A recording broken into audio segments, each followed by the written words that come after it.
La servante fit irruption dans l'église, brisant le mariage du millionnaire d'un cri retentissant, « C'est une arnaqueuse !» Des exclamations fusèrent, les preuves furent révélées, et le masque de la mariée tomba. Mais lorsque la police arriva et que les menottes se refermèrent sur les poignets de la mariée, les invités découvrirent une vérité déchirante. La servante, par son courage, avait sauvé Michael de la ruine. Avant de plonger dans cette histoire, partagez dans les commentaires l'heure qu'il est chez vous et d'où vous nous lisez. Entrons dans le récit. L'atmosphère de l'église était saturée d'une tension presque palpable.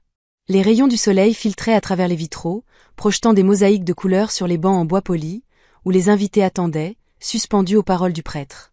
Des murmures d'excitation et d'impatience flottaient dans l'air, mêlés au parfum des lys blancs disposés avec soin autour de l'autel. C'était un mariage somptueux, digne d'un homme comme Michael, un millionnaire autodidacte, dont la fortune, bâtie à la sueur de son front, incarnait le rêve de réussite partagé par tant de gens à travers le monde. À l'autel, Michael, la trentaine, se tenait droit dans son smoking noir taillé sur mesure, une lueur d'espoir dans les yeux. Sa main serrait celle de sa fiancée, Rebecca, une femme à la beauté éclatante, drapée dans une robe blanche ornée de dentelles délicates. Son bouquet de roses blanches tremblait légèrement, et son regard, fixé sur Michael, semblait chargé d'une intensité presque possessive, cachée derrière un sourire soigneusement composé. Pour les invités, elle incarnait la perfection, mais sous cette façade se dissimulait une vérité bien plus sombre. Soudain, un fracas déchira le silence sacré de la cérémonie. Les lourdes portes en bois de l'église s'ouvrirent à la volée, et toutes les têtes se tournèrent dans un même mouvement. Des halètements collectifs emplirent la salle lorsque Grace, une servante noire vêtue d'un uniforme bleu impeccable, d'un tablier blanc et de gants de ménage jaunes, fit irruption. Son visage, marqué par la colère et la détermination, contrastait avec l'humilité de son apparence. Sa poitrine se soulevait sous l'effort, et ses yeux lançaient des éclairs. « Ne l'épousez pas !» cria-t-elle, son doigt tremblant pointé vers Rebecca. « C'est une arnaqueuse !» Ces mots résonnèrent comme un coup de tonnerre. Pendant un instant, le silence figea l'église, comme si le temps lui-même s'était arrêté. Puis, des murmures s'élevèrent, aigus, choqués, comme des éclats de verre brisé. Rebecca pivota, ses yeux flamboyants de rage. « Quoi ?» s'écria-t-elle, sa voix perçant le brouhaha. « Pour qui vous prenez-vous pour faire irruption ici, habillée comme une domestique, et m'insulter devant tout le monde ?» Grace ne fléchit pas. Son cœur battait à tout rompre, mais sa voix, bien que tremblante, portait la force d'une vérité inéluctable. « Je suis celle qui nettoie le manoir où tu comptes t'installer, Rebecca. Je suis celle qui voit ce que tu caches quand tu penses que personne ne te regarde. Et je refuse de rester silencieuse pendant que tu le détruis. » Le visage de Rebecca s'empourpra, ses lèvres pincées en une grimace de fureur. Elle serra la main de Michael plus fort, comme pour s'ancrer à lui. « Elle ment ?» lança-t-elle. « Elle est jalouse, en colère, ou Dieu sait quoi. Michael, ne l'écoute pas. » Mais Michael, troublé, fixait Grace. Ses sourcils se froncèrent, un mélange de confusion et d'incrédulité dans le regard. Il avait grandi dans un quartier modeste, où la méfiance envers les apparences trop parfaites était une leçon apprise à la dure. « Quelle preuve as-tu, Grace ?» demanda-t-il, sa voix grave teintée d'incertitude. « C'est mon mariage. Te rends-tu compte de ce que tu accuses ?» Grace inspira profondément. Elle savait ce qu'elle risquait, son emploi, sa réputation, peut-être même sa place dans une société où les voix comme la sienne étaient souvent étouffées. Mais elle n'avait plus rien à perdre. « J'ai vu les papiers », déclara-t-elle en s'avançant, son doigt toujours pointé vers Rebecca. « Des virements bancaires d'hommes de 3 villes différentes. À l'un, tu as dit que tu étais veuve, à un autre que tu n'avais jamais été mariée, et à chaque fois, tu es reparti avec des milliers de dollars. Tu crois que Michael est ton premier millionnaire ? Non, tu n'es qu'une prédatrice, et il est ta prochaine proie. » Des exclamations étouffées éclatèrent parmi les invités. Certains se tortillaient sur leur siège, mal à l'aise, tandis que d'autres échangeaient des regards incrédules, leurs murmures s'amplifiant comme une tempête montante. Ce n'était pas seulement un scandale. C'était une fracture dans l'ordre social, une servante défiant une femme de pouvoir devant une assemblée de privilégiés. Rebecca, hors d'elle, pointa un doigt accusateur vers Grace. « C'est scandaleux. Tu crois qu'on va croire une femme de ménage qui fouille dans des affaires privées ? Tu n'es rien d'autre qu'une employée de maison. Reste à ta place. » Ces mots, chargés de mépris, firent frémir Grace.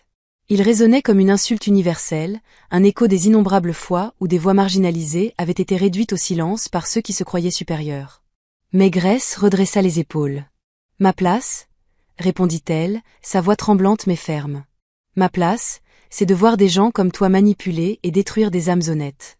Ma place, c'est de dire la vérité, même quand elle dérange. Michael est peut-être trop ébloui par toi pour le voir, mais je ne te laisserai pas le ruiner. Les yeux de Michael s'étrécirent. Son esprit s'emballait, assailli par des souvenirs. Les appels téléphoniques que Rebecca esquivait, son sac à main qu'elle gardait toujours près d'elle comme un secret, les réponses évasives lorsqu'il lui posait des questions sur son passé. Pourtant, le doute persistait. « Grace, comment puis-je être sûr que tu ne mens pas ?» demanda-t-il, sa voix vacillant entre espoir et méfiance. « Comment puis-je savoir que ce n'est pas une vengeance personnelle ou une erreur ?» Grace sentit une vague de désespoir l'envahir, mais elle tint bon. « Parce que je ne serais pas là, à m'humilier devant tous ces gens, si ce n'était pas vrai, » répondit-elle, la voix brisée par l'émotion. « Tu crois que c'est facile pour moi de me tenir ici, face à une mariée en robe blanche, devant une foule qui me juge? Tu crois que j'ignore ce que ça me coûtera, mon travail, ma dignité, ma place dans ce monde?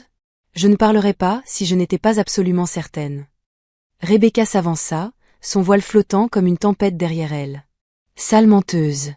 cria-t-elle. « Tu es jalouse parce que personne ne t'aimerait, toi, une simple servante. Tu veux détruire le plus beau jour de ma vie. » Ces mots, cruels et cinglants, touchèrent une corde sensible. Grace sentit les larmes lui monter aux yeux, mais elle refusa de céder. « Le bonheur ?» répondit-elle, sa voix vibrant de défi. « Tu appelles ça le bonheur, mentir pour t'introduire dans la vie d'un homme riche, le manipuler, le vider de tout ce qu'il a? Si tu l'aimes, Rebecca, prouve-le. Jure devant chaque âme dans cette église que tu n'as jamais pris un centime à un autre homme. » Un silence glacial s'abattit sur l'église. Rebecca se figea, ses lèvres s'entr'ouvrirent, mais aucun son n'en sortit. Son hésitation était un aveu, plus lourd que n'importe quel mot. Les invités retinrent leur souffle, leurs yeux passant de la mariée à la servante. La mâchoire de Michael se serra, sa poitrine se soulevant sous l'effet de la colère et de la douleur. Ce silence parlait plus fort que n'importe quel cri. Soudain, Grace plongea la main dans la poche de son tablier, ses doigts tremblants mais déterminés. Elle en sortit une enveloppe scellée, qu'elle brandit comme un étendard. Le gant jaune qu'elle portait accentuait le geste, un symbole criant de son humilité face à l'opulence de l'église. « Je ne suis pas venue les mains vides, » déclara-t-elle, sa voix perçant les murmures. « Voici ce que tu as laissé tomber dans le bureau il y a 2 nuits, Rebecca. Une enveloppe contenant des virements bancaires et une lettre d'un autre homme, un homme qui te croit être sa femme. Il s'appelle James Latimore. Il t'a envoyé $5000 le mois dernier, et tu l'as caché sous ton oreiller. » Des hoquets de stupeur fusèrent dans l'assemblée. Les invités se tournèrent les uns vers les autres, certains murmurant, d'autres secouant la tête, incrédules. Le prêtre, mal à l'aise, serrait sa Bible comme un bouclier, tandis que les vitraux semblaient vibrer sous la tension. Le visage de Rebecca devint livide. « Ce n'est pas à moi !» cria-t-elle, sa voix rauque et désespérée. « Elle l'a fabriqué. Elle est jalouse, pathétique, et elle a tout inventé. » Grace, inébranlable, la coupa. Alors, qu'il l'ouvre, Rebecca. Que Michael voie la vérité de ses propres yeux. La salle s'enflamma de murmures. Michael tendit la main, son regard fixé sur l'enveloppe. Grace s'avança, ses chaussures claquant sur le sol de marbre, et la lui remit. Il déchira l'enveloppe lentement, chaque déchirure résonnant comme une sentence. À l'intérieur, des bordereaux bancaires impeccables, marqués du nom de Rebecca, tombèrent dans sa main, accompagnés d'une lettre manuscrite pliée en 2. La gorge nouée, il déplia la lettre et lut à voix haute, « Ma très chère Rebecca, je sais que tu as dit que le millionnaire était presque à toi. Fais attention à ne pas te trahir. Quand le moment viendra, prends ce que tu peux, et nous quitterons cet endroit ensemble. J'attendrai, comme toujours, ton James. » Ces mots déclenchèrent un chaos dans l'église. Les halètements se muèrent en cris, les cris en accusations. Rebecca se précipita vers la lettre, hurlant, « C'est un faux. Elle ment. Elle l'a fabriqué. » Le visage de Michael s'assombrit, ses mains tremblant sous le poids de la trahison. « Assez !» rugit-il, sa voix faisant taire l'assemblée. « Arrête de mentir, Rebecca. Arrête d'insulter mon intelligence devant tous ceux que je connais. » Des larmes jaillirent des yeux de Rebecca, sa voix réduite à un murmure brisé. « Michael, je t'aime. J'avais peur. Je ne savais pas comment arrêter. Je pensais qu'une fois mariée, je pourrais tout laisser derrière moi. » Ces mots, empreints d'une fausse vulnérabilité, étaient un poison. Grace sentit ses jambes trembler devant l'audace de cet aveu, devant la facilité avec laquelle Rebecca tentait de manipuler Michael, même maintenant.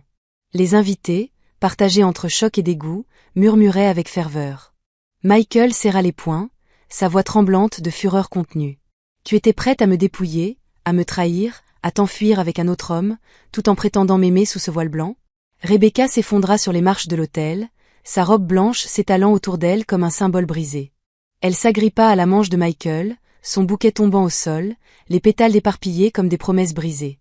S'il te plaît, Michael, ne fais pas ça. On peut tout arranger. Mais Michael se dégagea, son regard dur comme l'acier. Il n'y a rien à arranger. Tu m'as menti assez longtemps, mais c'est fini. Il se tourna vers Grace, ses yeux brûlants d'une gratitude mêlée de colère. Pour la première fois, il la vit non pas comme une servante, mais comme une femme d'un courage exceptionnel, une voix dans l'ombre qui avait osé défier le mensonge. Si tu n'avais pas parlé, Grace, j'aurais détruit ma vie aujourd'hui. Tu as tout risqué pour me dire la vérité. Les lèvres de Grace tremblèrent, mais sa voix resta ferme. J'ai fait ce qui était juste. Je ne pouvais pas te laisser tomber dans ce piège. La voix de Michael s'adoucit, empreinte d'une émotion brute. Tu m'as sauvée. Rebecca, effondrée sur les marches, sanglotait, abandonnée par ceux qui, quelques instants plus tôt, l'admiraient. Le masque était tombé, la vérité nue exposée aux yeux de tous. Michael se tourna vers le prêtre, sa voix ferme. Ce mariage est terminé. Avant que quiconque ne puisse réagir, 2 policiers entrèrent par les portes ouvertes, alertés par les murmures frénétiques des invités. L'un d'eux ramassa l'enveloppe sur l'autel. Michael, la gorge serrée, déclara « Voici les preuves. Elle a essayé de m'escroquer, comme elle l'a fait avec d'autres avant moi. » Les sanglots de Rebecca devinrent hystériques. « Non, je vous en prie, je n'ai rien fait. » Mais les officiers la relevèrent, son bouquet écrasé sous leurs bottes. Les menottes claquèrent autour de ses poignets, et un silence choqué enveloppa l'église. Grace resta immobile, le cœur lourd, incertaine de ce que l'avenir lui réservait. Mais alors que Michael s'approchait d'elle, elle sentit un changement. Il ne la voyait plus comme une simple employée. Il s'arrêta devant elle, sa voix ferme mais empreinte de respect. « À partir d'aujourd'hui, personne dans ma maison ne te regardera plus jamais de haut. » Son regard s'adoucit, et ses mots suivants, murmurés, n'étaient destinés qu'à elle. « Tu as été la seule à avoir le courage de parler, quand tous les autres se taisaient. » Des larmes roulèrent sur les joues de Grace, non pas de tristesse, mais de soulagement. Elle avait agi au nom de la justice, au nom de la vérité, malgré le poids des jugements et des hiérarchies sociales. Alors que Rebecca était emmenée, menottée, la lumière du soleil inondait l'église à travers les portes ouvertes, comme un symbole d'espoir et de renouveau. Le mariage était annulé, la vérité révélée. Bien que le cœur de Michael fût brisé par la trahison, il savait qu'il avait été sauvé de la ruine par une femme qui, malgré sa position humble, avait incarné un courage universel. Une voix courageuse peut briser sans mensonge. Si vous étiez à la place de Grace, auriez-vous trouvé la force de parler? Partagez vos pensées dans les commentaires et aimez cette histoire si son courage vous a inspiré.